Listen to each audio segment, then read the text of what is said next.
Hey everyone, Anirudh here. I am a student of IIT Kharagpur, a third year undergraduate student of the Department of Computer Science and Engineering enrolled in its BTech course, right? And I'm from Chennai.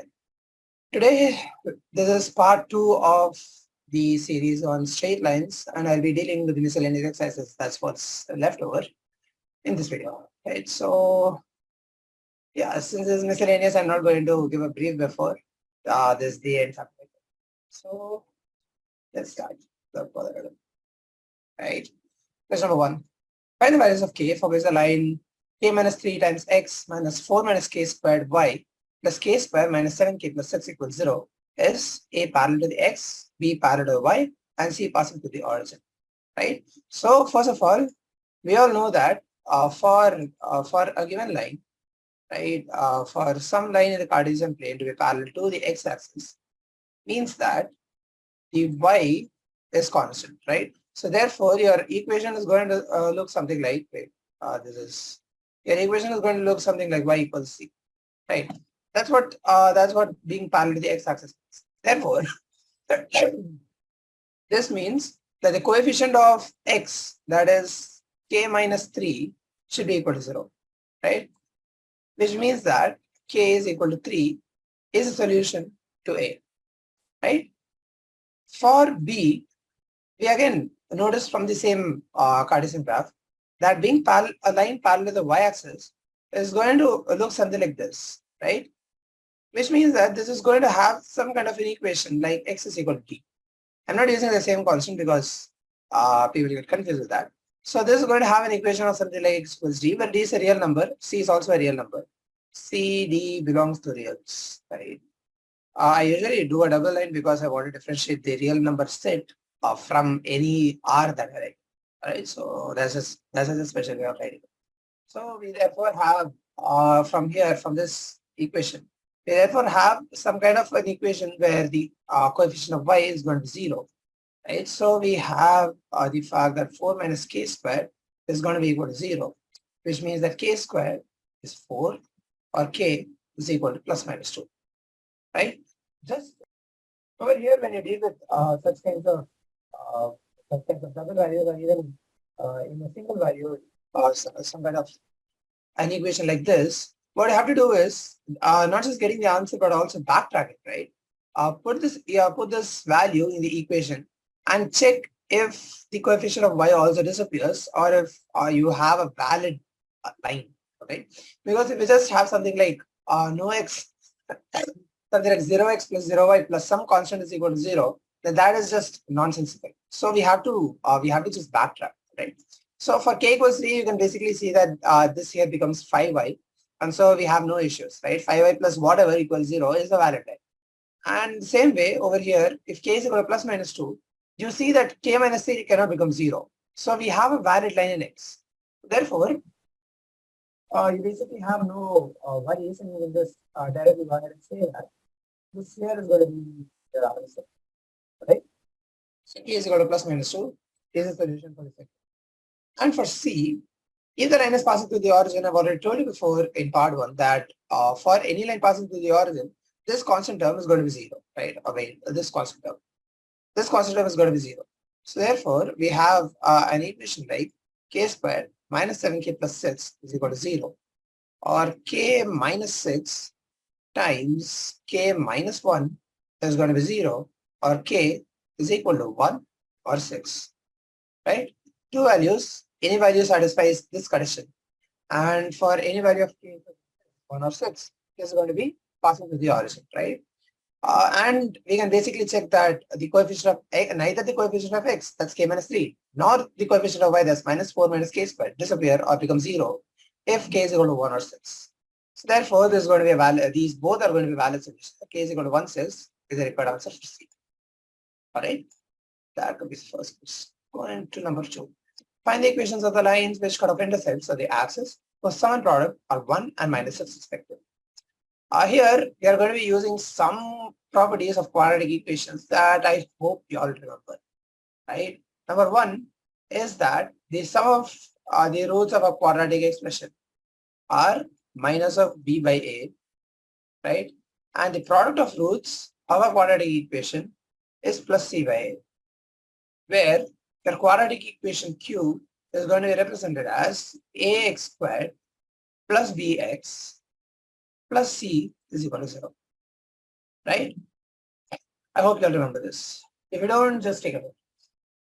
I'm not going to prove how this happens. All right. Now we have the fact that this minus b by a is going to be 1.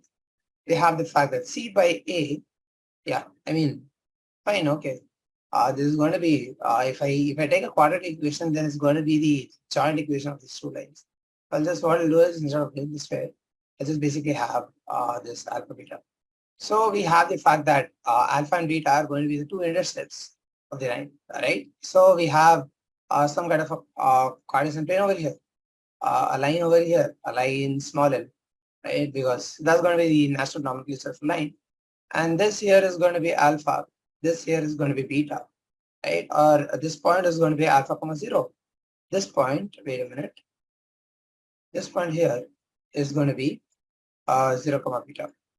So this here is going to be 0 comma beta. Therefore, we have from the given data, we have this alpha plus beta is. We have the fact that alpha plus beta is 1. We have the fact that alpha beta is minus x. So from here, what I'm going to do is first do alpha plus beta the whole square, right? This is 1.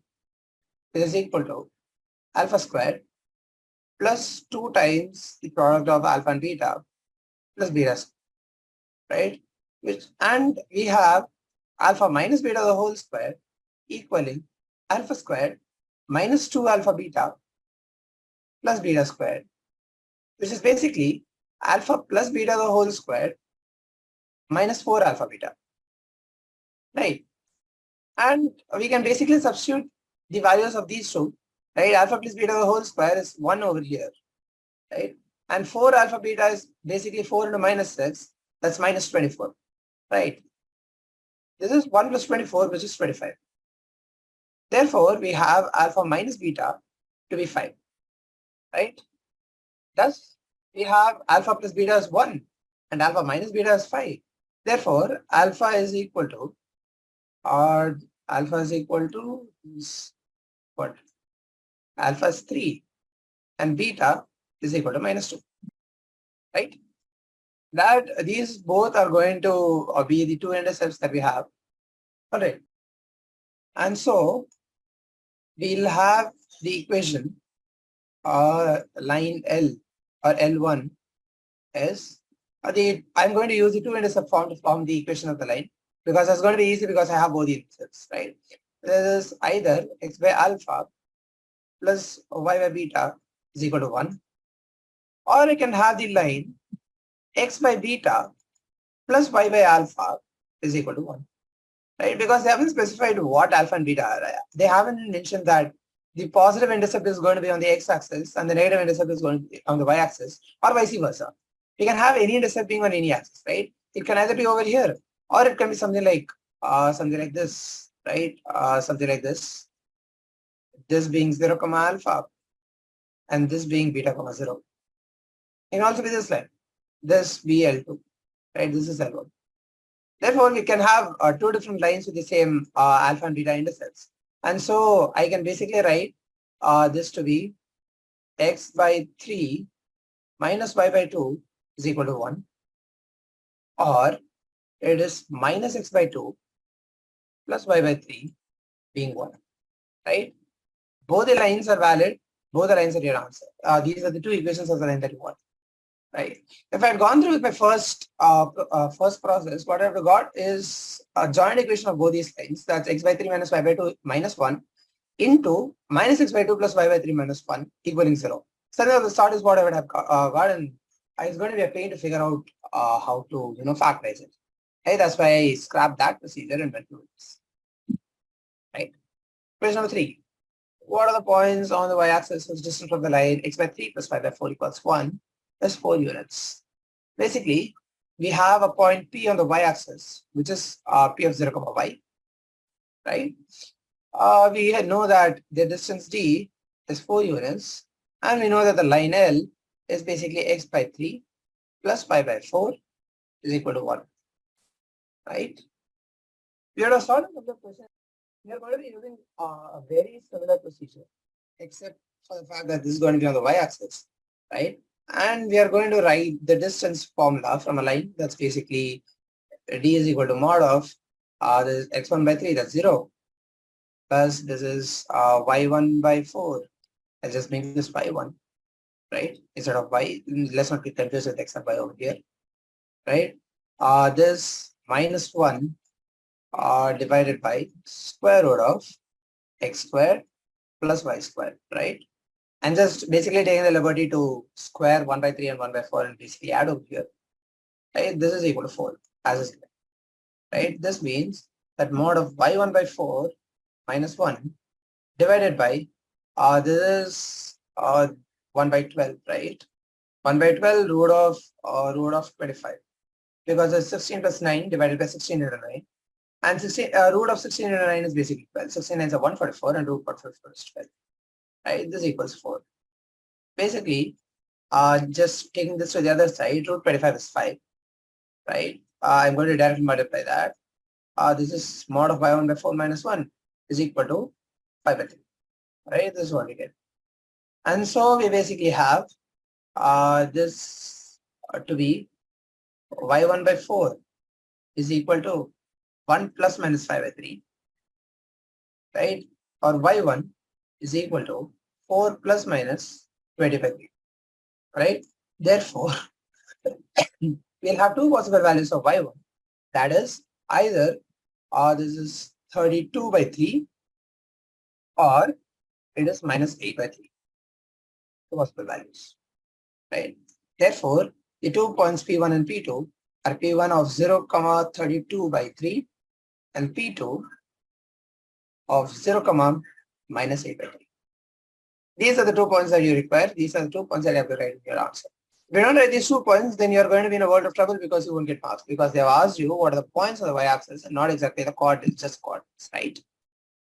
This is half the answer. This is the whole answer. That's question number 3.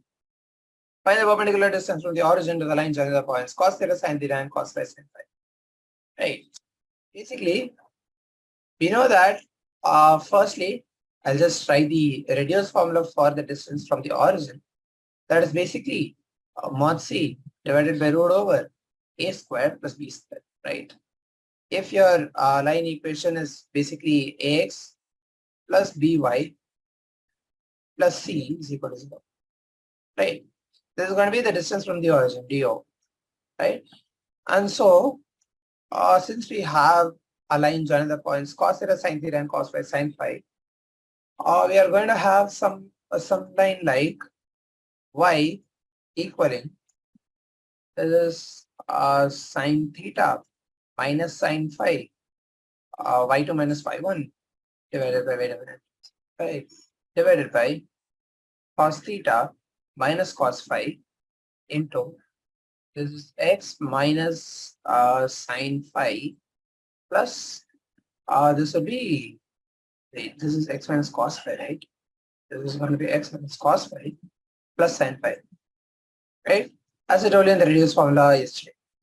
So in this equation, we are going to basically reduce this, and from y is equal to this, I'm going to use the trigonometric formula for sin theta minus sin phi and cos theta minus cos phi, right? 2 cos of theta plus phi by 2 into sine of theta minus phi by 2, right? Divided by, this is cos theta minus cos phi is going to be 2 sine of theta minus phi by 2 sine of, wait, this is theta plus phi by 2 into sine of, plus this is sine of phi minus theta divided by 2. All right. And so we are going to basically have this cancelling out. We are getting a minus over here, right? The 2 gets cancelled.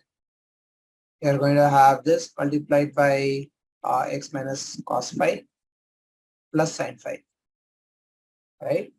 Which is basically, this is basically cot, or we basically have, yeah, So what I'm going to do is I'm going to bring this up, right? So basically, y into sine of theta plus 5 by 2 is going to be equal to x into cos of theta plus 5 by 2 minus cos phi into cos of theta plus 5 by 2 plus sine phi into sine of theta plus 5 by 2.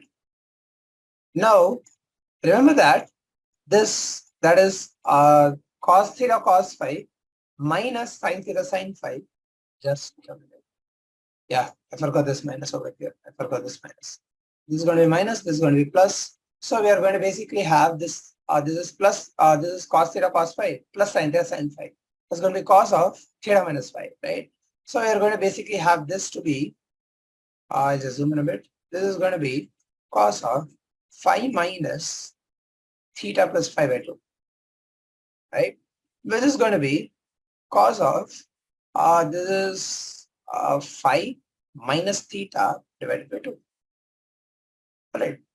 So we are going to basically get the line L to be y into sine of theta plus phi by 2 equals, wait, this is not equals, plus x times cos of theta plus phi by 2 is going to be equal to cos of phi minus theta divided by 2, right?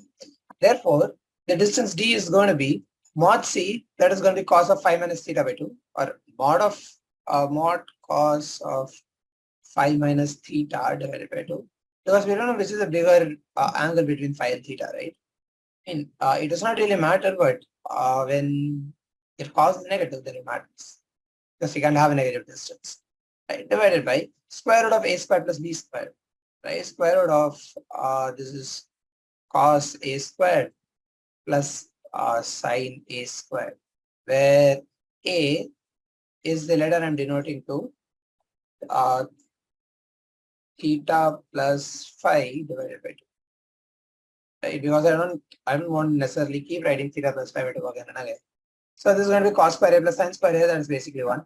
And so your distance d is going to basically be mod of d is going to be mod cos of theta minus phi divided by 2, which is equal to mod cos, this is phi minus theta by 2, phi minus theta divided by 2, right? Because cos of minus theta is cos theta. All right. Because of this, I can basically write this in 2 different forms. This is going to be the perpendicular distance from the origin to the line joining the points, cos theta sin theta and cos phi. All right.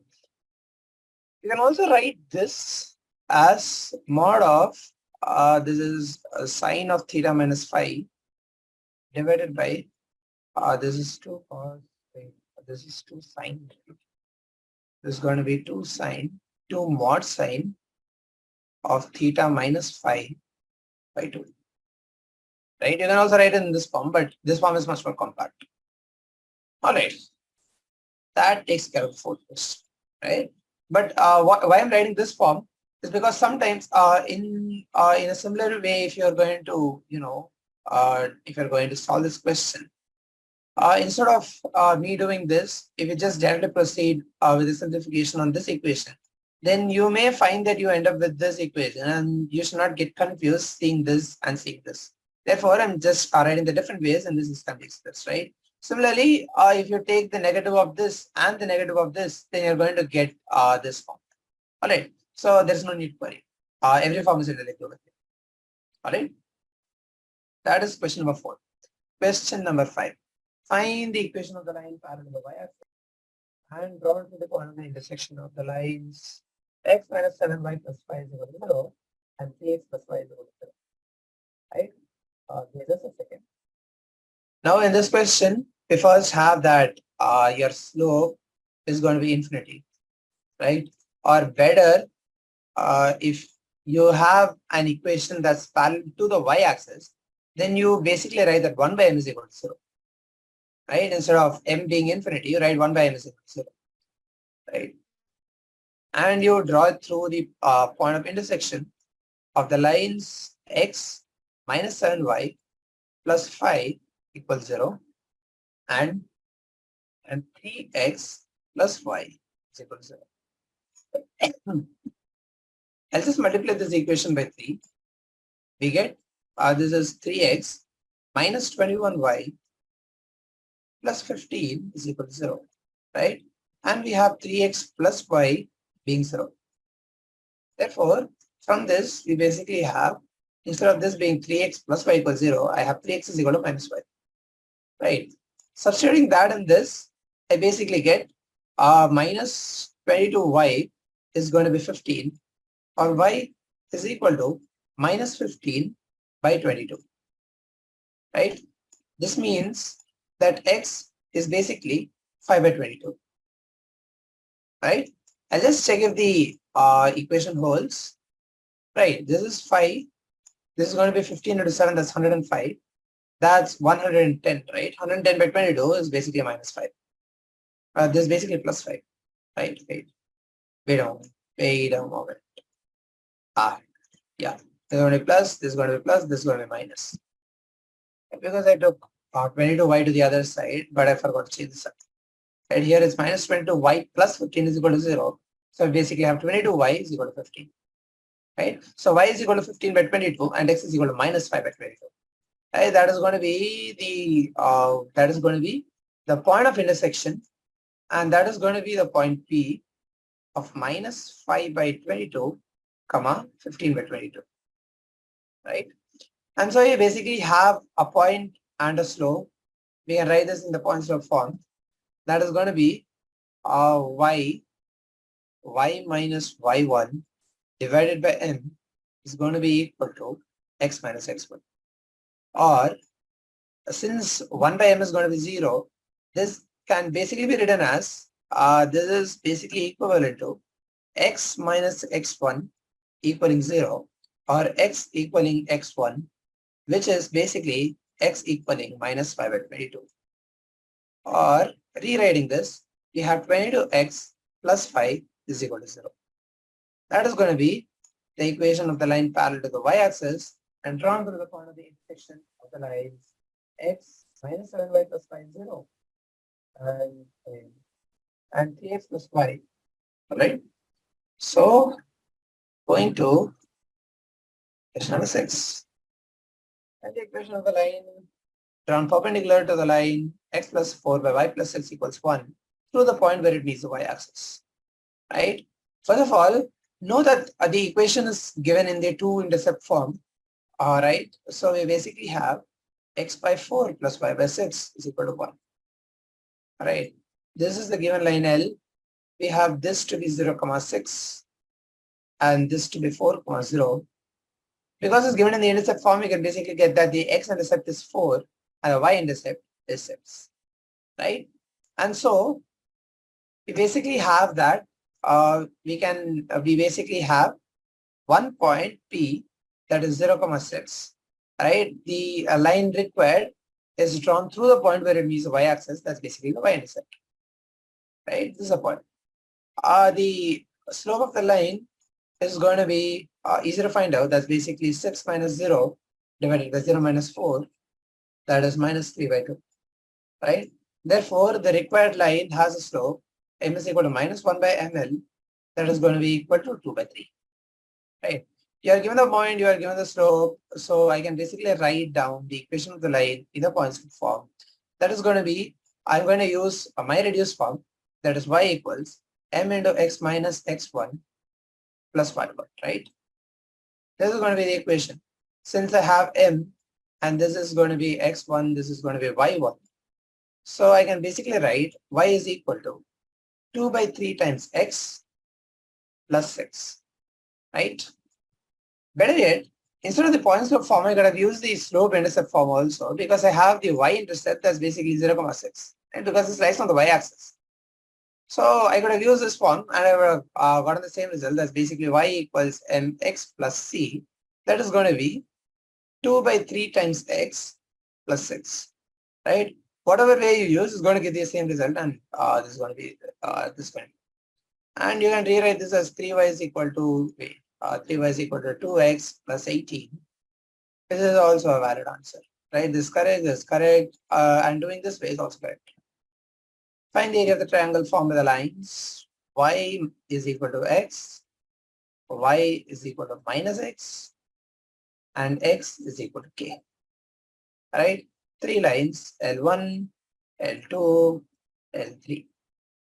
All right, I'll draw this out on the Cartesian plane because it's actually easy if you draw it out and see what kind of a triangle it actually makes. Right, so y is equal to x is going to be this line. Right, wait a moment. Right, this is going to be y equals x. Right, of course, extended on both sides. This is going to be y equals minus x. Again, extended on both sides. And the point where they both meet is basically the origin 0, 0. Right? And x equals k is going to be something like this, where this point is basically k. Right? So you are basically going to have this to be k comma k. This to be k comma minus k. All right. Therefore, these three lines, they basically meet at 3 points. That is a of 0, 0. That is going to be a vertex. Right. Since you are going to follow an anti-clockwise nomenclature, it's going to be b of k comma k, and it's going to be c of k comma minus k. Right. So these are the 3 points making up the triangle. That's making up the triangle ABC. And so from this, you can basically figure out the area of the triangle, right? It's simple. Do it geometrically, do it the coordinate way, whatever. You can get the answer simple, right?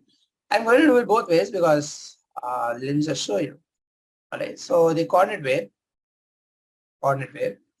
that is basically using half of mod of x point into y2 minus y3, that's basically 0, plus x2, that is k times y3 minus y1, that's minus k, plus x3 into y1 minus y2, that's also minus k, right? That is basically half mod 2k squared minus 2k squared. That is basically k squared, right? Of course, square units. Area of the triangle A is going to be equal to k squared, right? Or do it geometrically. Geometrically, what I'm going to show you is that this base is going to have a length 2k, right? Because it lies between this length is going to be k because it is k above the x-axis, right? And this length is also going to be of k units, right? This length is of k units. This length is also of k units because it lies k units below the x-axis, right? And this is a perpendicular line. So basically, the base is of length 2k and the altitude is of length k because it lies at a distance of k from the origin, right? And so you basically use your this formula. That's going to be half base into height, right? That is going to be equal to half of this base, that is 2k, into your height, that is also k. 2 gets cancelled, which leaves you with k squared square units, right? Since they haven't specified which formula to use, you can use either way, but you get the same answer, that's k squared, right?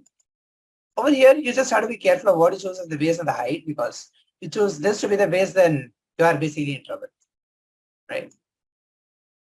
8.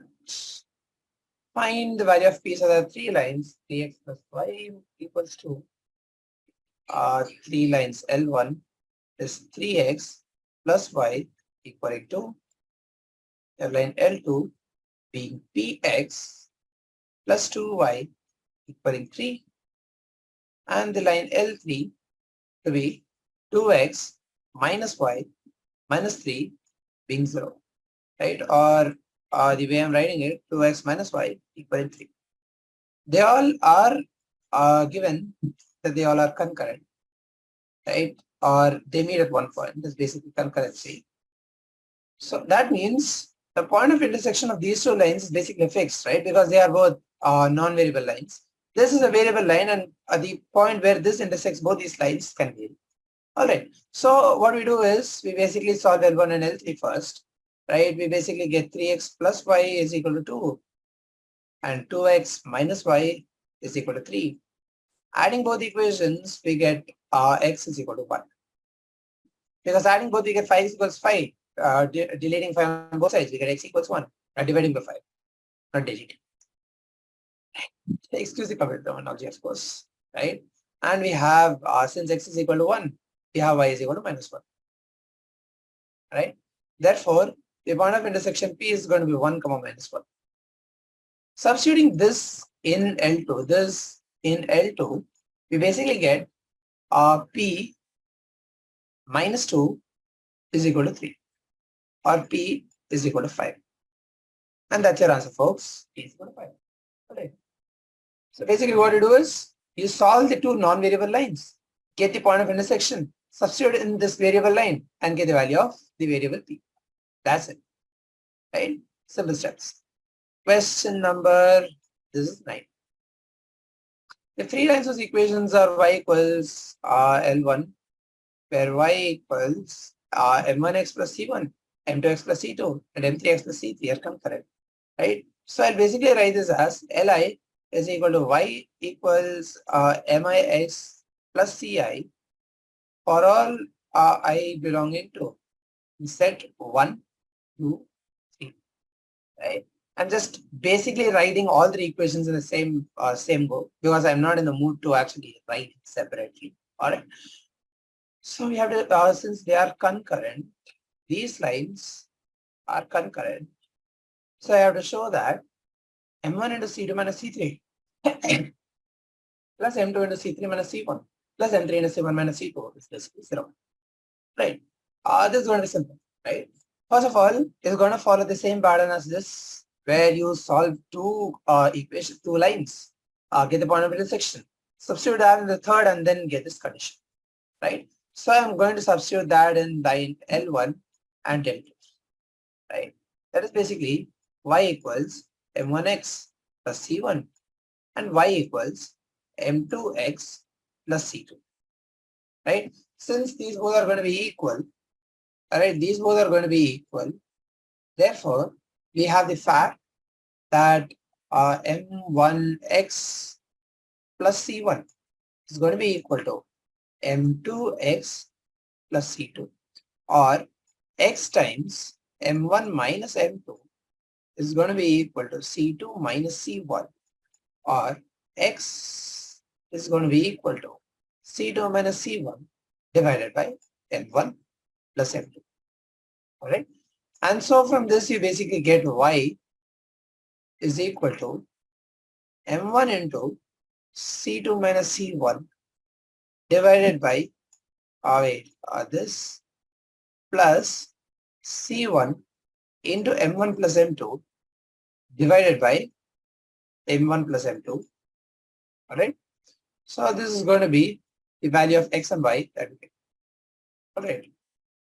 Or I can better write this as y is equal to, expanding this off, I'm going to get m1 c2 plus m2 c1 divided by m1 plus m2, right? Because there's going to be a minus m1 c1 over here, and there's going to be a plus m1 c1 over here. They're both going to cancel out. And so we're left with m1 c2 plus m2 c1 divided by m1 plus m2, right? It's going to be a simple equation. So therefore, substituting this value in L3, we basically get m1 c2 plus m2 c1 divided by m1 plus m2 is equal to, this is m3 times x, right? So this is going to be m3 into x is c2 minus c1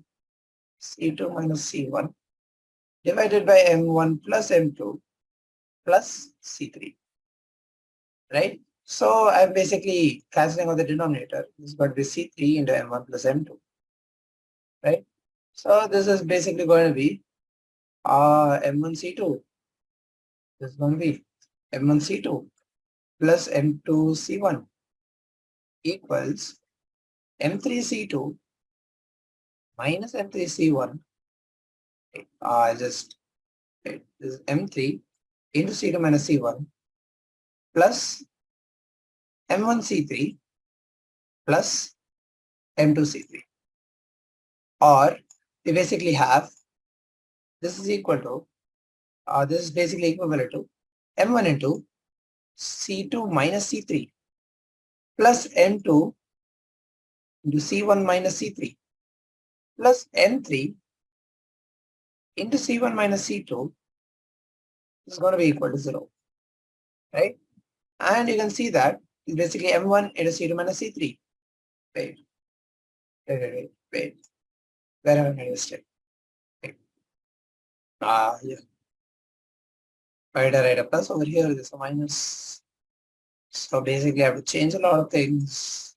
Here is a minus. Over here there's a minus. And so over here we have to minus this, right? We have to minus this. This is M1 C2 minus M2 C1 divided by M1 minus M2, right? And over here again we have the same problems. Alright, since this is going to be a minus, this is going to be a minus. The same way this is going to be a minus. This is going to be a minus. And so here also we have a minus, right? Therefore, over here we have a minus M2C3 and over here we have a minus M2C1. Therefore, over here we are going to have, this is going to be plus C3, this is going to be minus C1.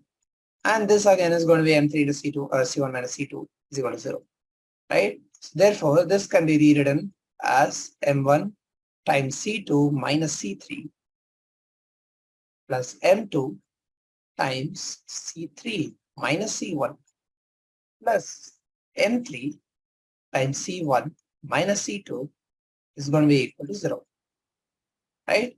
And this is going to be the equation that they require. Since this is going to be the same here, we have showed it, therefore it's true and verified, right? All right. Question number 10 then. Find the equation of the lines with the point 3, 2, which make an angle of 45 degrees with the line x minus 2 equals 3, right? So we have some line that is y is equal to x by 2 plus 3 by 2, right? So x by 2 minus 3 by 2.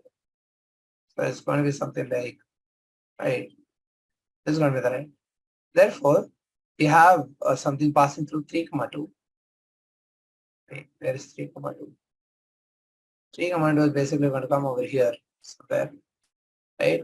We have this, and this is going to be either something like this or something like this, where this angle and this angle are basically 45 degrees, right? Something of this sort.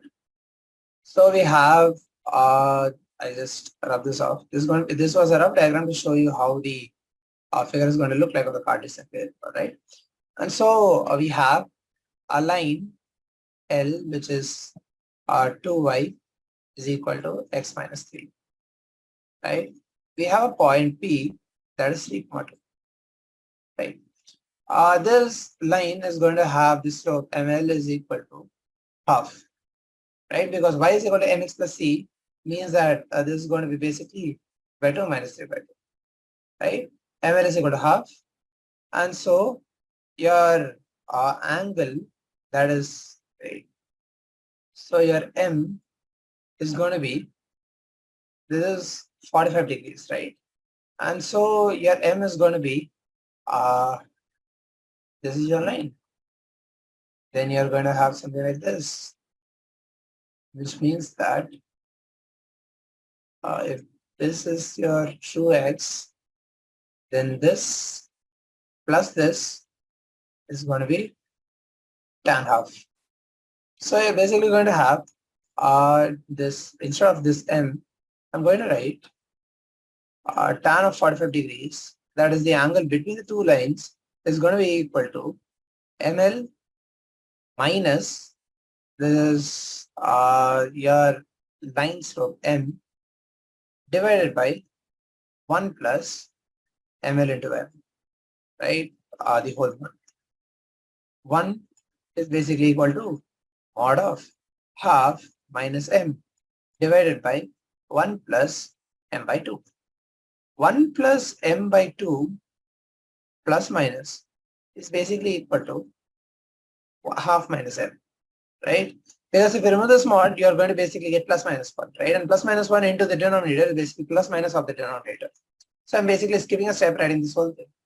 And so you basically have either half minus m is equal to 1 plus m by 2, which basically gives you 3m by 2 is equal to minus half, or m is equal to minus 1 by 3, right?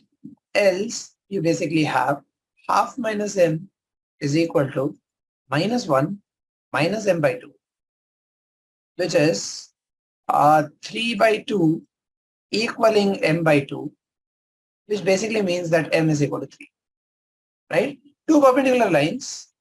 So therefore, we have the Poinsot form. We can basically write the line in the Poinsot form, lines in the Poinsot form, right?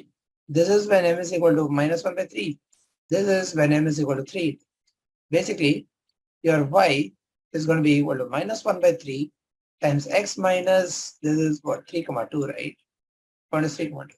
So this is basically minus 1 by 3 into x minus 3 plus 2. And over here is going to be y is equal to 3 into x minus 3 plus 2. All right, where this is going to simplify to 3y. Okay. This is going to be equal to 3y equaling minus x plus 5, right? Or this can be rewritten as x plus 3y equaling 5. That is this line. And over here is basically y is equal to 3x minus 7, right? Yeah. This is going to be not 5, this is going to be 9, right? Because I'm multiplying the whole thing by 3, this is going to be 6 plus 3, that's 9. We're going to have 3x minus y equals 7, or x plus 3y equals 9. Those are the two equations that we need. All right. I'd also graph this out, because sometimes you may not you may just need this extra incentive to see how the graph actually looks like, right? So we have this is 3x minus y equals 7. This is x plus 3y equals 9. And I'll just put in the actual equation. That's x minus 2y equaling 3. Right? So you can basically see that, you can basically see the triangle that's being formed over here. Right? You basically have this line to be x minus 2y equals 3. This being a 45 degree, right? This angle is 45 degrees, and this angle is again 45 degrees, right? This line is going to be 3x minus y equals 7, and it passes to 3, 2. This line is going to be x plus 3y equals 9, and this is going to be passing through. This is also going to be passing through. Now, going to question number 11. Find the equation of the line passing through the intersection of the lines, this and this, that has equal intercepts on the axis. First of all, if you see the words equal intercepts on the axis, the first thing you should think about is the 2i form, the 2 intercept form, that is x by a plus y by a equaling 1, or x plus y equaling a, right? This is the first thing that you have to think about. All right. To be fair, you can't actually say that this will just have this form. This may also take the form x minus y equals a, because that is going to have a and minus a as your intercepts, which, but anyways, right? First things, you get the fact that your line is going to have this form, right? And then you figure out the intersection point of the two lines, that is 4x plus 7y is equal to 3, and 2x minus 3y is equal to minus 1, right? Multiplying this by 2, we basically get 4x minus 6y is equal to minus 2, right? Subtracting this and this, we basically have 0 plus 13y is going to be equal to 5, or y is equal to 5 by 13, right? Which means that x is basically going to be equal to minus 1 plus 15 by 13 divided by 2, which is basically 1 by 13.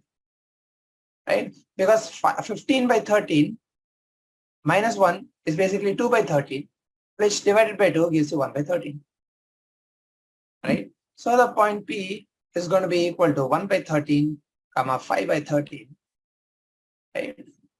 Since you have your x plus minus y is equal to a, you can basically show that. We'll just take the plus because I'll deal with the fact that the intercept is sign. And so when they mean equal intercepts, they mean that x by a plus y by a is equal to 1 or x plus y is equal to a, right? We won't deal with the minus because that'll just confuse you, right? We'll just take the intercept to the side. So we basically have x plus y equaling a to be the equation of the line that's needed. And substituting this point over here, we basically have 1 by 13 plus 5 by 13 is equal to a, which means that a is going to be equal to 6 by 13, right? And so we basically have x plus y equals 6 by 13 to be the given line. You can also rewrite this as 13x plus 13y is equal to 6. You want to represent it linearly. No issues, both are correct. All right, that's question number 11. Going to question number 12. All right. Show that the equation of the line passing through the origin and making an angle theta with the line y equals mx plus c is y by x equals m plus tan theta divided by 1 plus minus m tan theta. 1 minus plus m tan theta, right? The difference between plus minus and minus plus is basically that if you take the value of m plus tan theta over here, then you have to deal with m1 minus m tan theta over here, right? And if you take minus over here, then you have to deal with the plus over here. That's basically the difference between plus minus and minus plus, right? So that's just convention. There's no special rule, right? So we have on the coordinate plane, we basically have a random line that's y equals mx plus c, and you basically have some other line that's passing through the origin, and making an angle theta with it. Right, let the slope of the line be m1. So basically, the line L is going to have m1. Is going to look like tan theta is equal to mod of m1 minus m divided by 1 plus m into m1. Right? Pretty simple. Everybody knows this. Or we basically have plus or minus tan theta, right? Plus minus, this is plus minus tan theta is going to be equal to this into 1 plus m into m1 is equal to m1 minus m, right? Removing the mod first, you get plus minus tan theta over here into 1 plus m1 is equal to m1 minus m is going to be the equation, right? And so from here, you basically have plus or minus tan theta plus or minus m into m1 tan theta, right? I'll just write this as m1 into m tan theta because that's going to be easy for me to take it out, right? Into m tan theta is going to be equal to m1 minus m, right? Bringing this to the other side, we have m1 into plus minus m tan theta equaling minus m minus plus m tan theta. This is minus plus tan theta, right? Here it's going to be minus m1, or m1 into plus minus m tan theta minus 1 is going to be equal to minus m minus plus tan theta, right? Therefore, taking a minus out, right?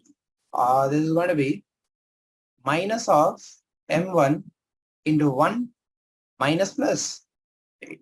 1 minus plus m into tan theta is going to be equal to m plus minus tan theta, or we have m1 is equal to m plus minus tan theta divided by 1 minus plus m tan theta. Alright. Since m1 is the slope that is equal to y by x, m1 that is y by x is equal to m plus minus tan theta divided by 1 minus plus m tan theta. Alright. Thus, you just have to remember that m1, which is the slope, is y by x, right? That is tan theta, right? That's question number 12. Yeah, this is question number 12. Give me just a second. All right. In what ratio is the line joining the points A of -1, 1 and B of 5, 7 divided by the line x plus y equaling 4? We are going to use a section formula, very easy to see. But over here we are going to use a trick, right? Let this point be A, let this point be B, and let this line be the line joining these 2 points, right? Let x plus y equals 4 be something like this. I don't actually care what the positioning of the line is. I just care about this point, right? Let this divide AB in the ratio k:1. And so we basically have the coordinates of this point. Let this be P. We have the coordinates of this point P as this is k times xb, that is 5k, plus 1 into x of a, that is basically -1, divided by this is k times yb, that is 7k, plus 1 times ya, that is +1. Wait a minute, no. This is 5 into xb plus 1 into xa, right, divided by m plus n, that's k plus 1, and is going to be 7 times, this is going to be k times yb plus 1 times ya divided by k plus 1, right? That is going to be the coordinates of this point, right? And we have this point lying on the line L, because this is the intersection point between AB and this line L, right? And so you have 5k minus 1 divided by k plus 1 plus 7k plus 1 divided by k plus 1 equaling 4. Or we have 12k is equal to 4k plus 4, or 8k equaling 4, or k equaling half.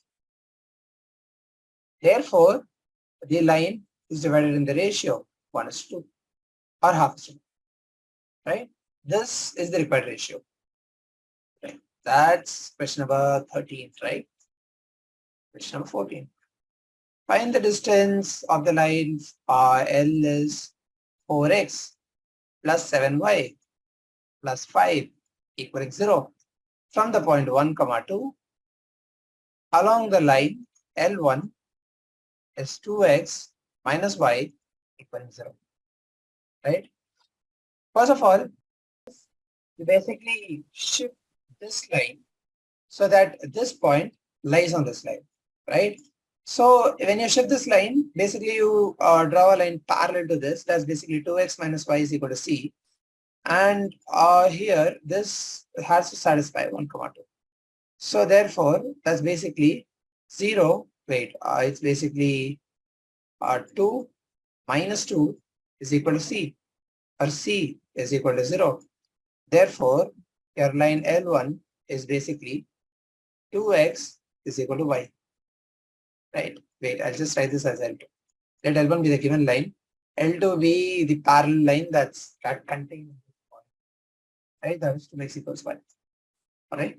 And so then we find out the intersection point between this line and L. Find intersection. Right? This is basically L is basically 4x plus 7y plus 5 equals 0 plus 5 equaling 0. Since y is equal to 2x, we basically have 18x plus 5 equaling 0, or x is equal to minus 5 divided by 18, right?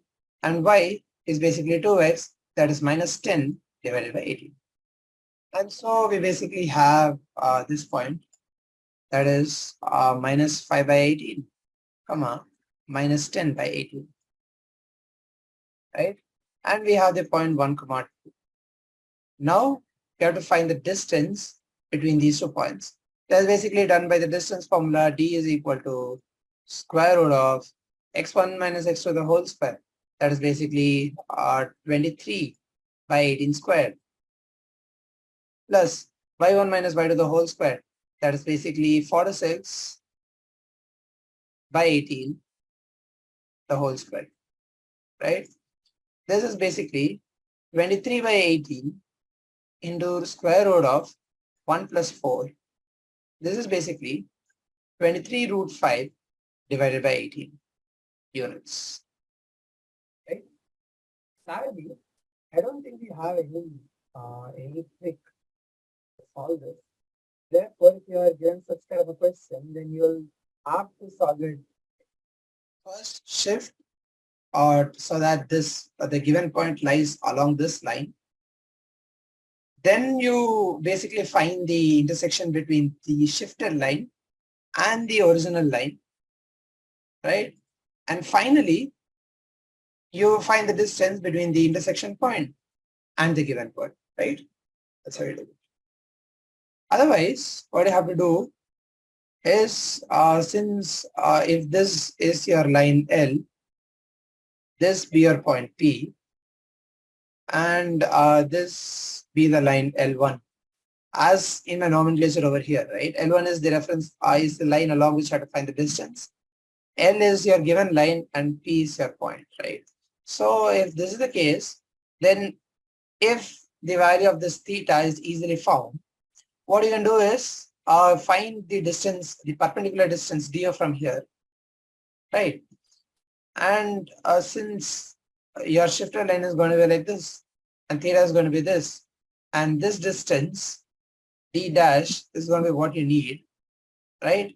Just see that, note that sine theta is going to be equal to d divided by d dash, right? Using this formula, you can find d dash given that given d, and given that you can find this theta. All right. If you can't do this, then this way is going to be the best method, because any other method is going to be much longer than this. And this is again, I'm telling you, wait, just write this properly down.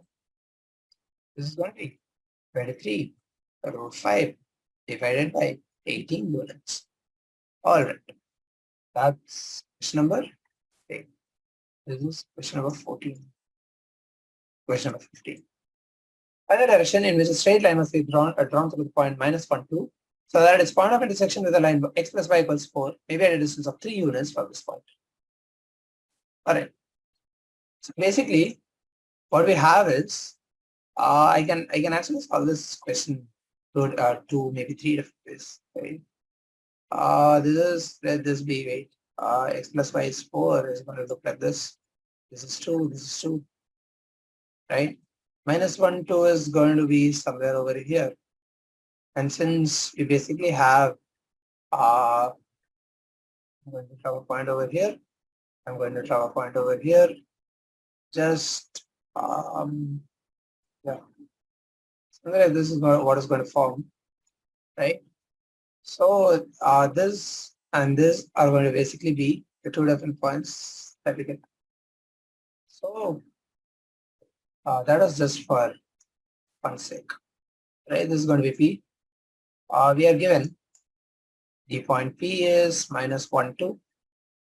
We are given that the line L is x plus y equals 4, right? And you are asked for the direction. That is basically, you are given the direction y equals mx, right? Along which you have to draw the line, right? So we'll just have a variable line and find out what are the values of m that satisfy the conditions. Basically, if you have a line y equals mx, then the first thing you do is shift this so that this point lies on it, right? So we basically have y equals mx plus c, where we have 2 is equal to minus m plus c. or basically that c is equal to 2 plus m, right? So therefore, y is equal to mx plus m plus 2, right? That is going to be the line L2.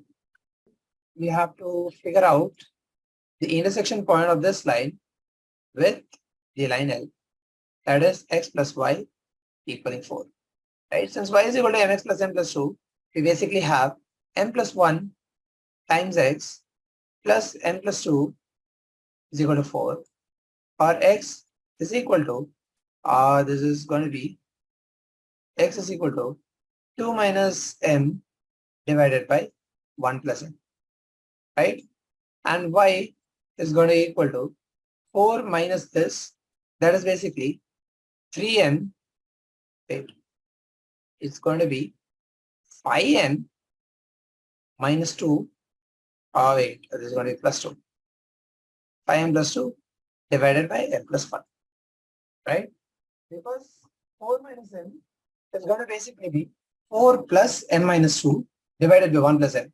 That is basically 4m plus 4 plus m minus 2, that's 5m plus 2 divided by m plus 1, right? This is going to be the coordinates x and y of the point of intersection. After this, we are going to have to find the distance between this point and the given point P, right? So basically D is equal to square root of, this is x minus x, this is x1 minus x2. That is basically 2 minus m by 1 plus m plus 1, the whole square, plus this is 5m plus 2 divided by m plus 1 minus 2, the whole square, right?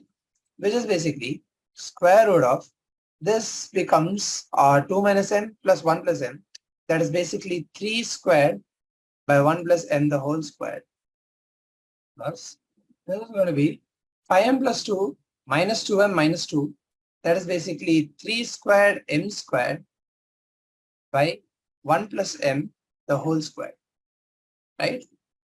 This is basically 3 divided by 1 plus m square root of 1 plus m squared. That is going to be the distance d, which is equal to 3 units. 3 cancels out, and you're basically left with square root of 1 plus m squared is equal to 1 plus m, or 1 plus m squared is equal to 1 plus m, the whole square, right? Which means that 2m is basically equal to 0, or m is 0, right? Just a moment. There's going to be 4 or 4. I don't know why I wrote 2 here. It's going to be 4 or 4, right? And so we are going to basically have this, right? But what we do not, what we do not take into consideration is the fact that the coefficient of y need not be 1, right? It can be the fact that you may have a line x equals c. We don't consider that. So what we do instead over here is basically, if we do this method, then we get that we have a line m equals 0, and so we have one direction, right? We have 1m. We also check whether x equals c may yield us something of this sort, right?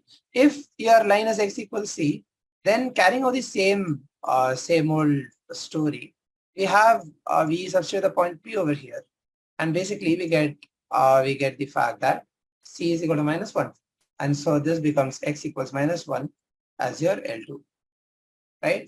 Then we find the intersection point to be minus 1 comma this, since here L is basically x plus y equals 4, this is minus 1 comma 5, right? And the distance d between minus 1 5 and minus 1 2 is 3 units, right? Therefore x equals c is also a valid equation, right? Thus we have m equals 0, and we have 1 by m equals 0, right? Or the fact that the line is parallel to x or y, x axis or the y axis. That is basically the answer to your question, right? Another method you can solve the same question, that is 15, is by taking this to be p. P is minus 1, 2. And and the point on the line where the required line meets it as h comma k, right? The HK nomenclature is pretty commonly used, right? This is a random line L1, right? Given that the line L is x plus y equals 4, your L1 meets this line at h comma k, right? You are given that h plus 1 squared plus k minus 2 squared is basically equal to 9, right? Because the root of this is going to be 3, this is going to be 9. So we have, and since we have the fact that h comma k lies on this line, therefore k can basically be written as 4 minus h, right? And so we basically have h plus 1 the whole square plus h, this is h minus 2 the whole square being equal to 9. Because 4 minus h minus 2 is basically 2 minus h, and since it's a square, 2 minus h the whole square is h minus 2 the whole square, right? So I can basically rewrite this. I can basically expand this. So from 2h squared plus this is 2h minus 4h, so it's a minus 2h plus 5 is minus 4 is going to be equal to 0, right? So I can basically rewrite this as h squared minus h minus 2 is going to be equal to 0, or h plus 1 into h minus 2 equaling 0, or h is equal to minus 1 comma 2, right? If h is minus 1, then k is going to be equal to 5, right? Because h plus k is 4. And if h is 2, then k is also 2, right? Thus, you can see that this line along with the point p of minus 1, 2 is going to give you the equation x equals minus 1. And this line along with the point p is going to give you the equation y equals 2, right? This is going to have a slope of 1 by m equals 0, and this is going to have a slope m equals 0. From this, you can basically get this answer, right? The line is parallel to x-axis or the y-axis, right? This is another method to solve the same question. All right. Question number 16. The hypotenuse of a right angle triangle has its ends at the points 1, 3, right? The hypotenuse of a right triangle. Let this be A, B, C, right? The hypotenuse has its ends at the points 1, 3, and minus 4, comma 1. It's going to have a different system, but this is not drawn to scale and this is not drawn in the Cartesian plane also. Just consider that way.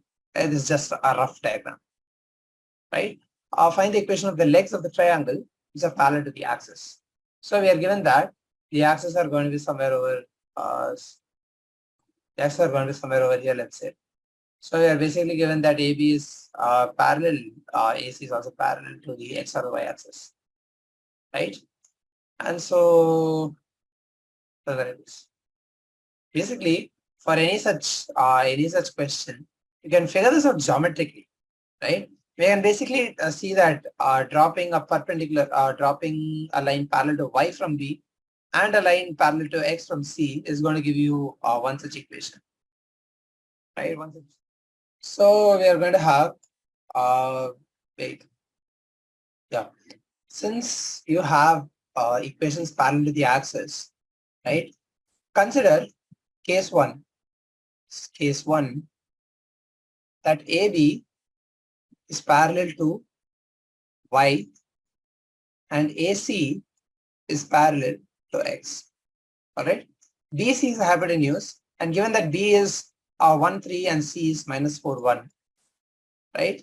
Let this hold true. Then we have AB is somewhere AB has equation x equals C. right? AB is somewhere to the right or the left of the y-axis. It's parallel to y, so it has the equation x equals c. Right? Since B is on AB, that means that substituting B in this equation, right, 1 is equal to C.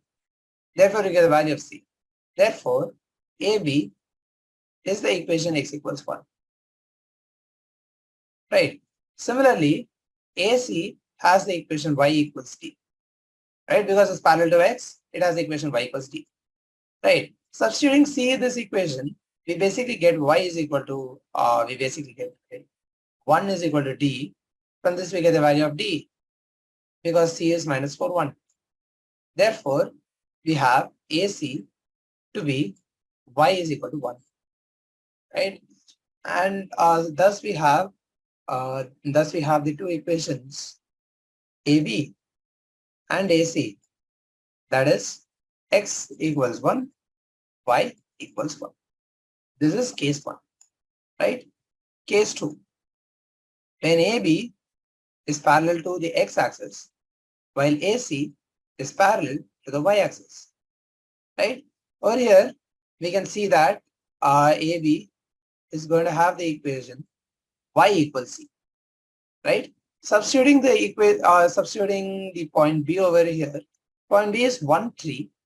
Since y is equal to c, then we have 3 is equal to c. We get the value of c. Therefore, we have, I just write this on the side, right? AB has the equation y equals 3. Similarly, AC is going to have the equation x is equal to minus 4, right? Simple. Because since AC is parallel to y, AC is going to have the expression x equals d. And substituting C over here, we are going to basically get minus 4 is equal to d, which leads to AC is equal to x minus 4, right? So we have the pair x equals 1, y equals 1, or the pair y equals 3 and x equals 5. Both are correct. You can actually use any one pair as the answer because they have asked one equation of the two legs of the triangle which are parallel. Just a note over here, in this question, note that you do not have a singular equation for the two legs, alright? Because for any such chord, right, if this is your diameter BC, right, drawing a circle with the two endpoints of this chord as your diameter, right? Just excuse me, I'll draw a better circle. Right? So if you imagine this to be a circle with a diameter BC, then taking any point on BC, right, taking any point x1, y1, you'll basically notice that this is going to be a right angle, right? And so since there are infinite points on the circle, there are going to be infinite pairs of equations for AB and AC. And you just have to figure out which pairs give you a perpendicular set of lines that are parallel to these two axes. Right? That is what they've asked in the question. That is satisfied by two given pairs, that's x equals 1, y equals 1, or y equals 3 and x equals minus 4. Right? And again, I'm telling you, since I've asked just one equation, you don't need to find out both, but you need to find out any one of these, right? Any one of these lines. That's not an issue. All right. Going to question number 17. Find the image of the point 3, 8 with respect to the line x plus 3y is equal to 7, right? And the point 3, 8, assuming that the mirror, assuming the line to be a plane mirror. All right. So basically, over here, if we have x plus 3y equals 7, right? So we have something like this, and 7 by 3 is somewhere over 2, right? So we have a line joining these 2 points. Basically, this line. Let this be L, and we have the point 3, 8. That is going to be somewhere over here. So we are going to have to let the point Q, which is the mirror image of P, be somewhere over here, right? And let the point of the intersection of this line PQ and this line L be L, right? First things first, since it's a plane mirror, remember what you studied in physics, right? A plane mirror always generates an image at the same distance as what is the distance between the mirror and the object.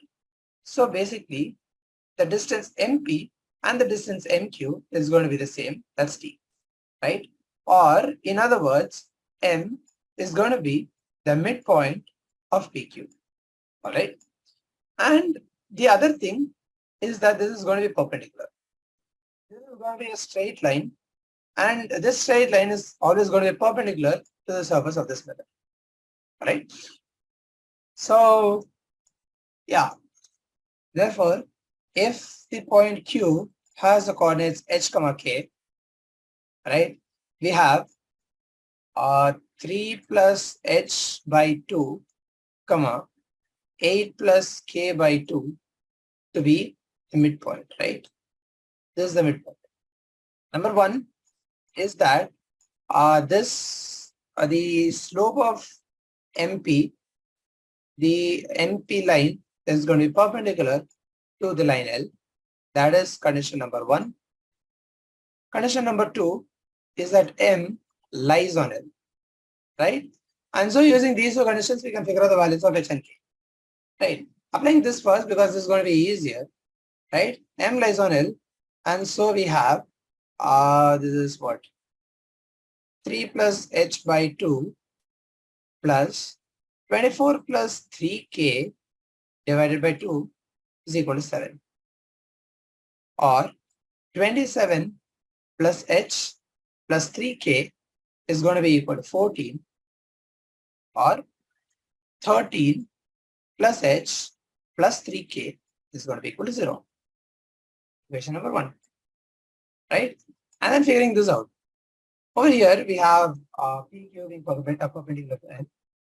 Right? I'm not going to use MP, I'm going to use PQ because MP is going to have this by 2, which I dislike.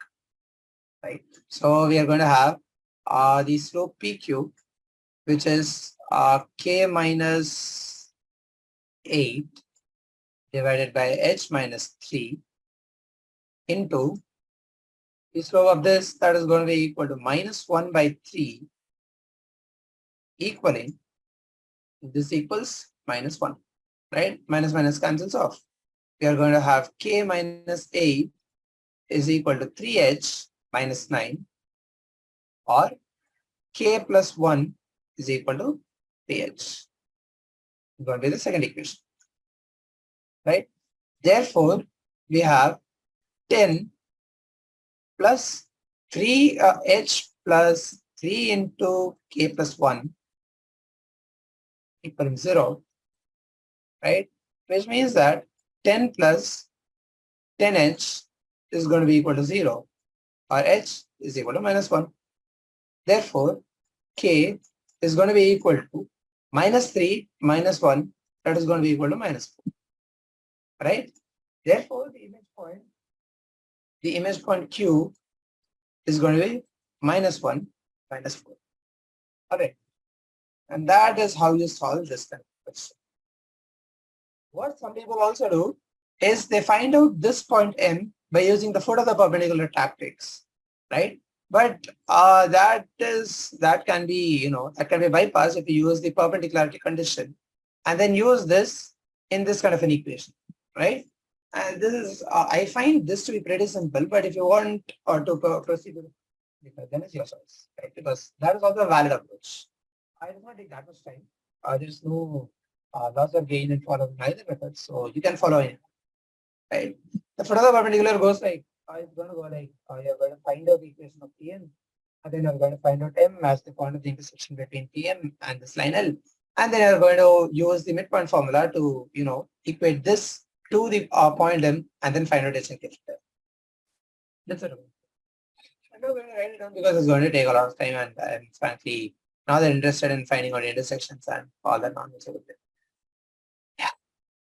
Question number 17. Right. This is 17, right? Question number 18. Question number 18. Right. If the values, if the lines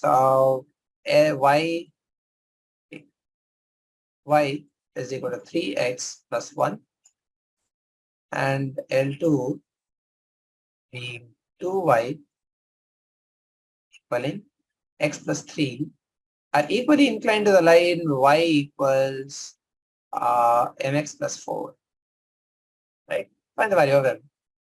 Thing is, this question can be solved in two ways. One is if you know the angle bisector formula, then it's a direct angle bisector. If you know the formula for an angle bisector, then it's a direct formula, right? That's a direct formula. If you don't, then you have to spend a little time thinking on how you have to do this, right? First of all, note that the angle between L2 and L3 is going to be the same as the angle between L1 and L3.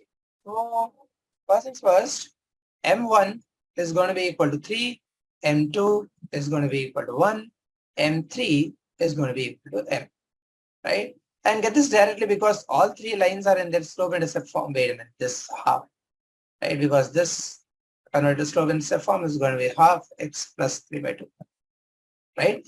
So if these are in slope-intercept form, then y equals mx plus c is going to be the equation, and the coefficient of x is going to be this, right? So I directly get this, and then using the fact that L1 L3 has the same angle as L2 L3, then I can write down mod of if the angles are the same, then the tan of the angles are also the same, right? So I can basically write down that mod of m1 minus m3 by 1 plus m1 m3 is equal to mod of m2 minus m3 by 1 plus m1 m3.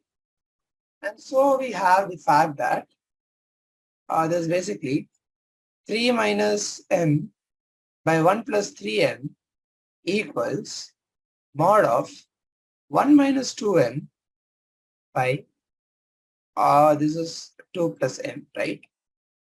This is half minus m by half 1 plus half m. And since I'm basically multiplying numerator and denominator by 2 is basically 1 minus 2m by 2 plus m. So we deal with 3 minus m into 2 plus m is basically equal to plus or minus of 1 plus 3m into 1 minus 2m, right? This you get by removing the mod.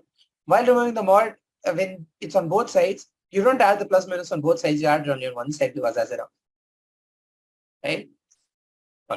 So we have this, and then simplifying this, we get 6 minus this what? 3m minus 2m, this is plus m minus m squared is equal to plus or minus, this is 1, this is 3 minus 2, that's again plus m minus 6m squared, right? Taking plus over here, taking minus over here, we basically have over here 6 plus m minus m squared is equal to 1. Oh wait, I'll just write this. 6 plus m minus m squared is equal to 1 plus m minus 6m squared, right? This gives you 5. This cancels off. This gives you a 5, right? So basically, m squared is going to be equal to minus 1, which is impossible. So this is not a solution. This cannot give you a solution, right? If you take the minus, then what you have is basically 6 minus m plus m squared is equal to minus 1 minus m is plus m minus m squared, right? That's minus 1 minus m plus 6m squared.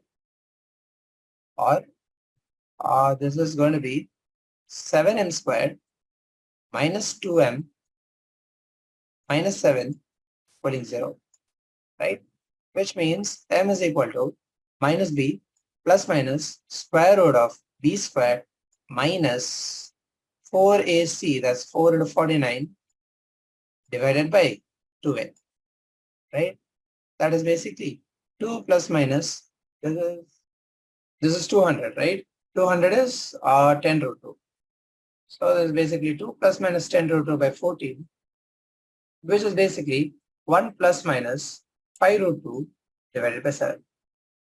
And this is your answer, right? This is your answer to the values of m. These are the two values of m.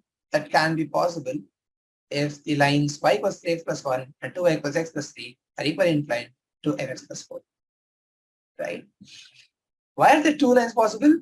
It is because the angle bisector can be formed for the acute as well as the obtuse angle. Right? If, for example, if this line and this line are the two given lines, right? This is not the given example. I'm just taking a random pair of lines, right?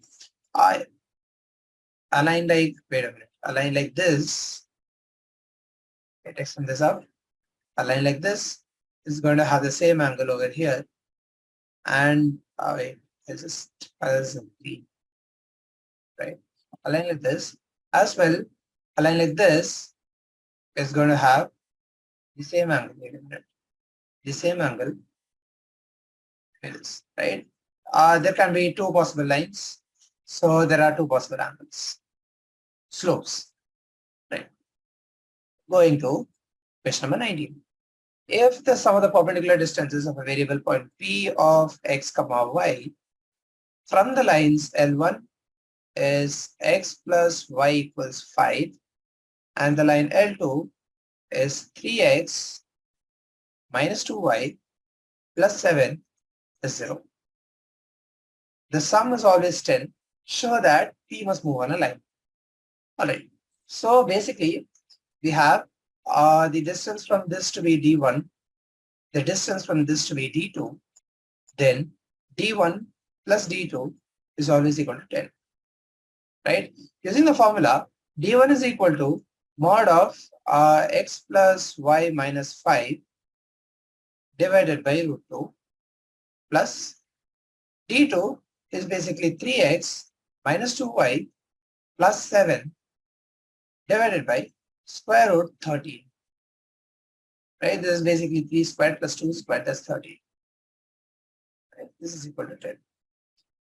Therefore, root 13 into mod of x plus y minus 5 plus root 2 times 3x minus 2y plus 7 is going to be equal to 10 root 26. Right.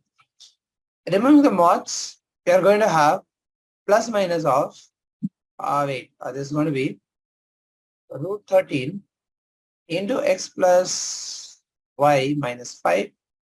So check.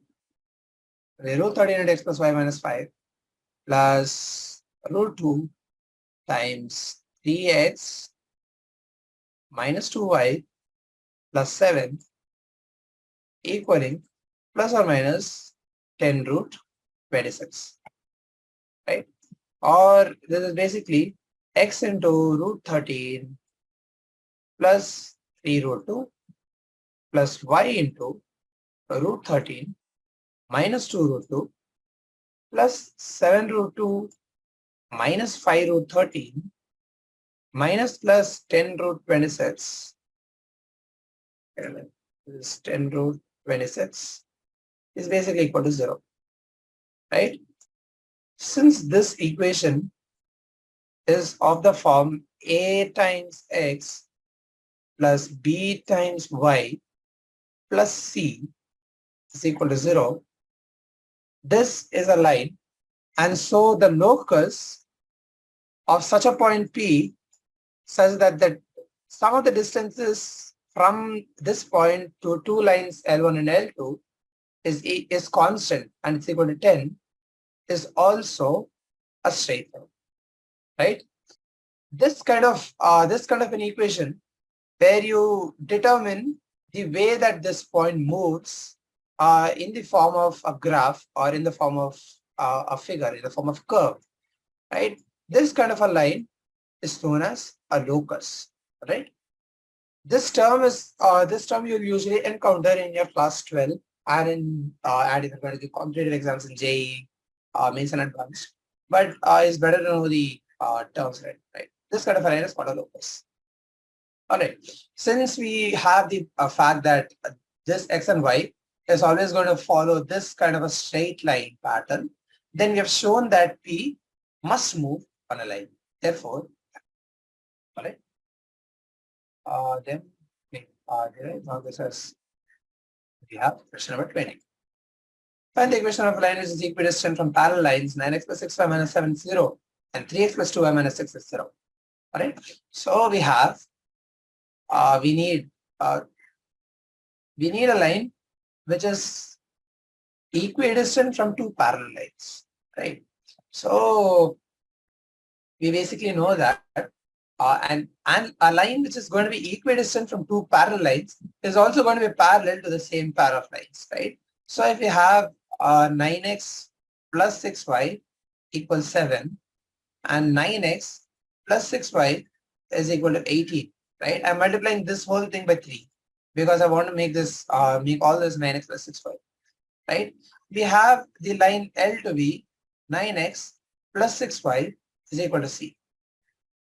Because if the third line is not parallel to these two lines, then what's going to happen is that it's going to intersect both these lines, and you're going to have a distance, a minimum distance of 0, right? A perpendicular distance of 0, which is basically which is nonsensical when you want to say that it's equidistant to two parallel lines, right?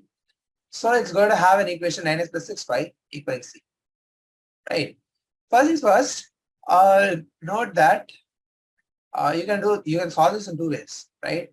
First of all, know that if these are two parallel lines and you want to draw a third line between them, the fact that this is going to have a distance d between it, this is going to have a distance d between it, means that this line is going to basically bisect the distance, this distance c.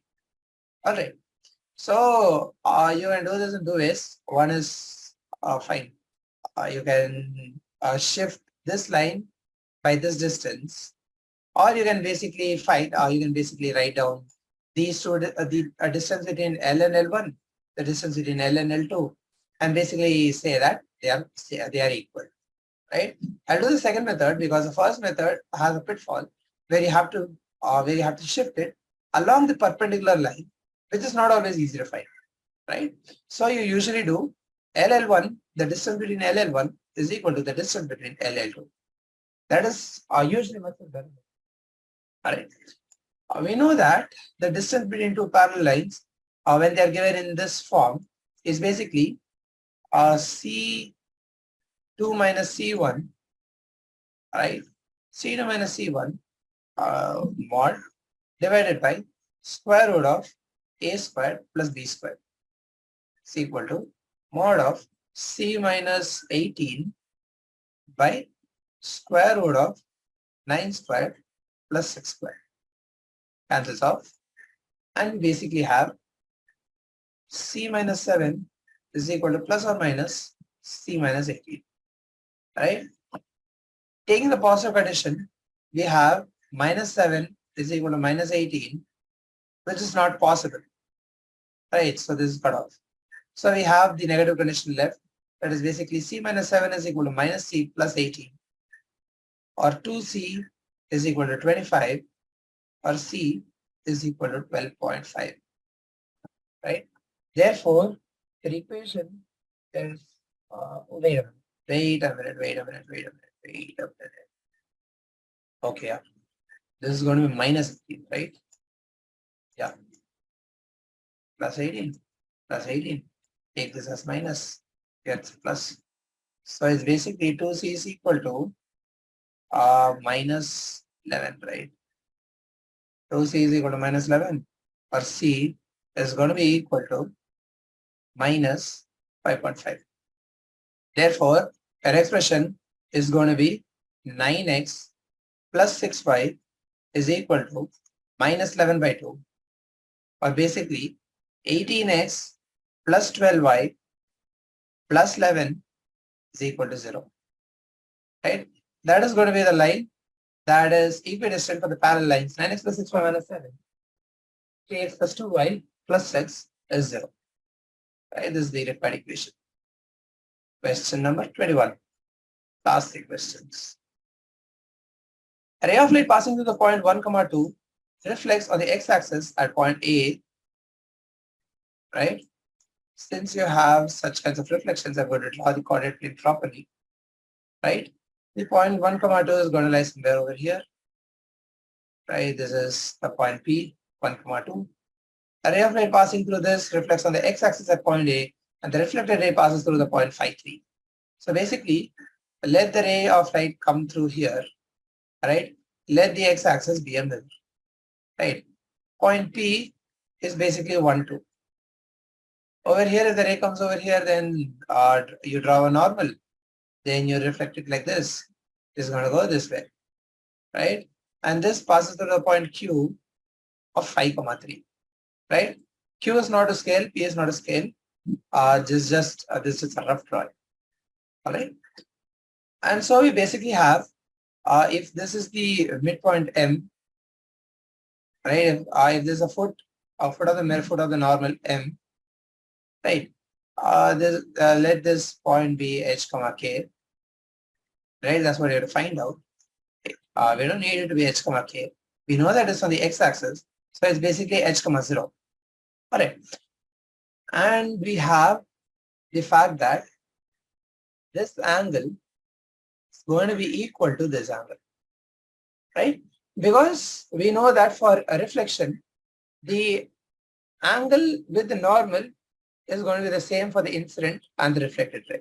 So basically, since on both sides we have a 90-degree angle, these two angles are also going to be the same, right?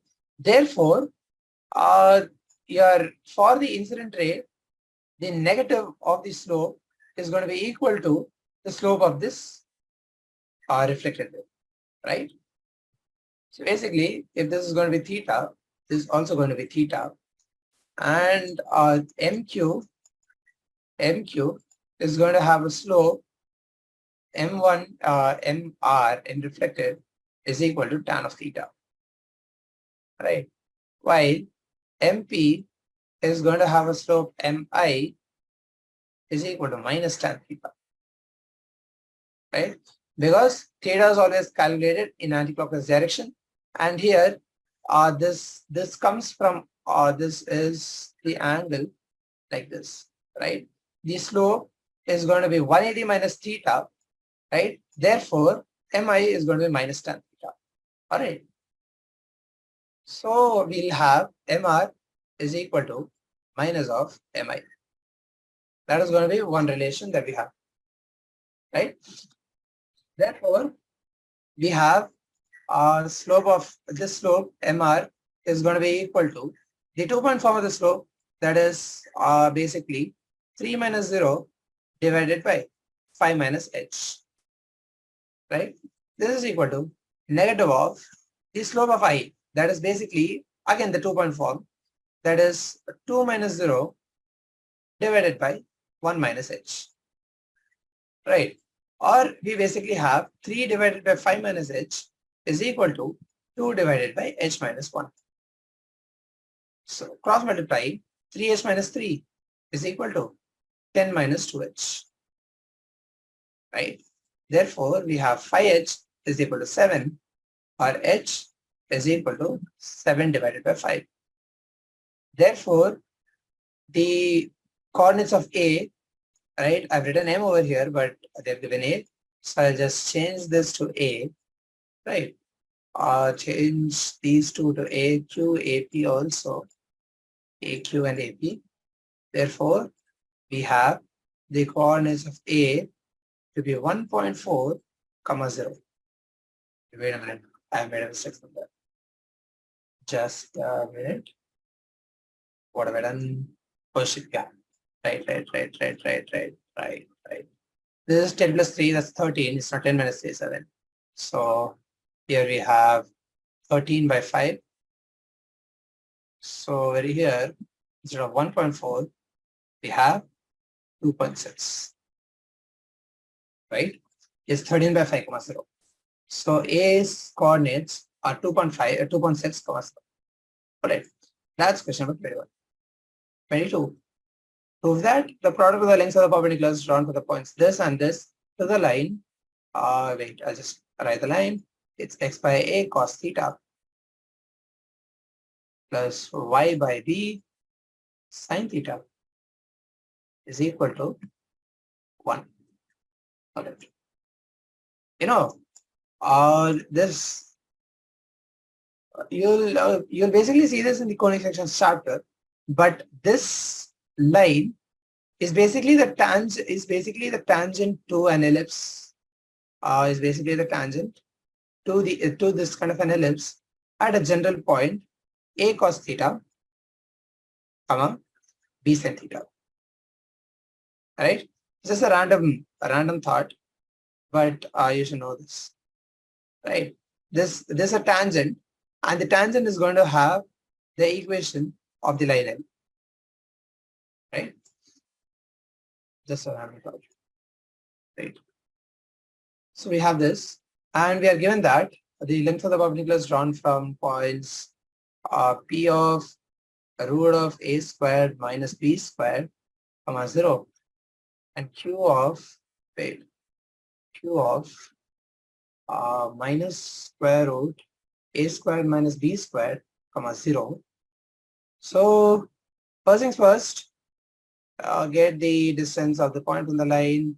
That is basically mod of ax1.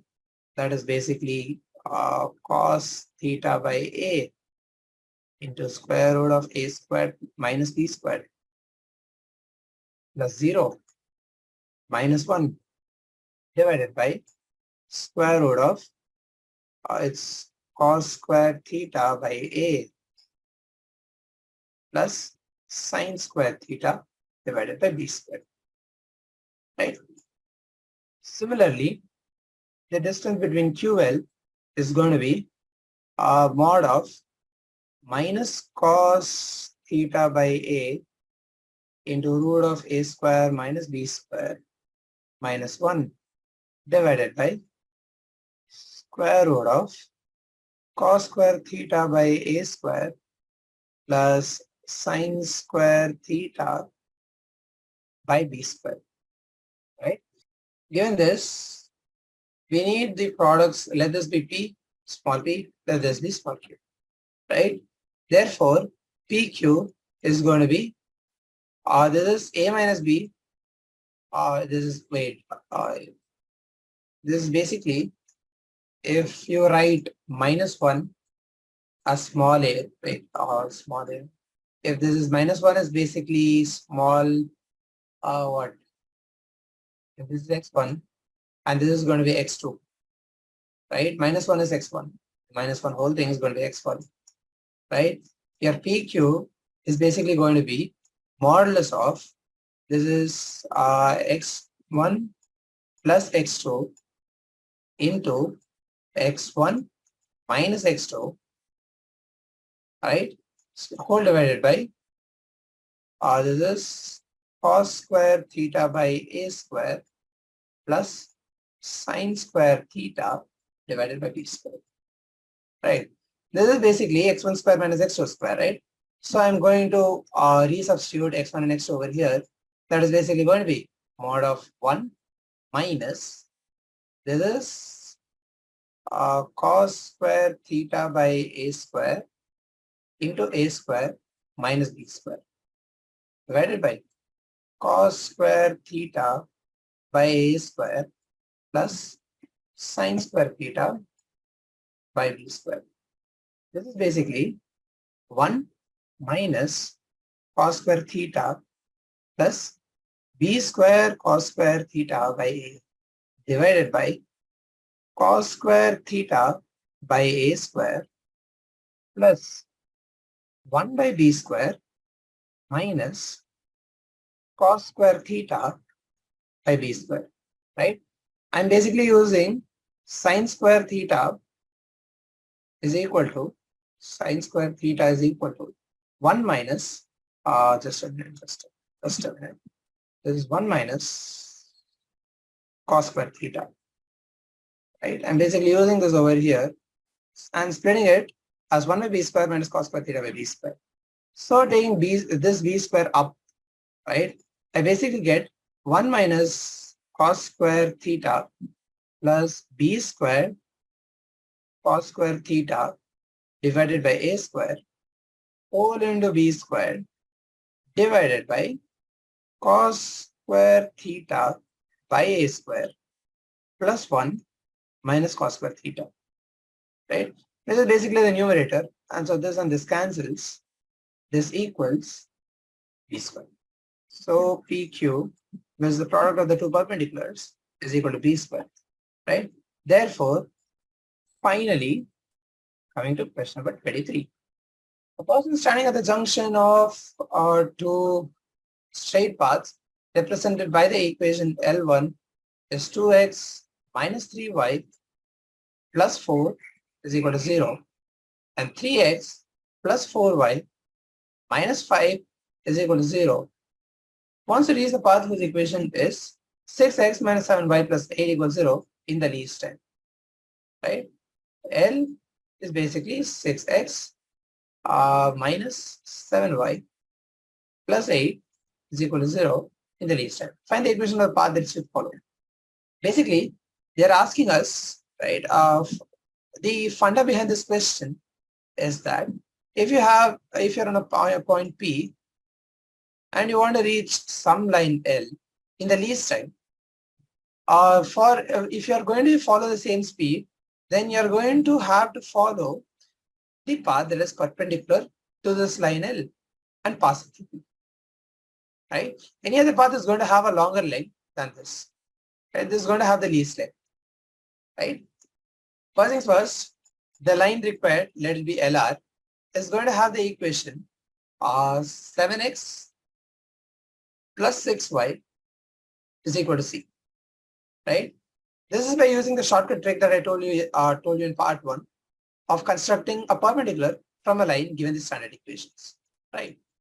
Or else basically what you do is you take this off, you write this as y is equal to 6 by 7x plus 8 by 7, right?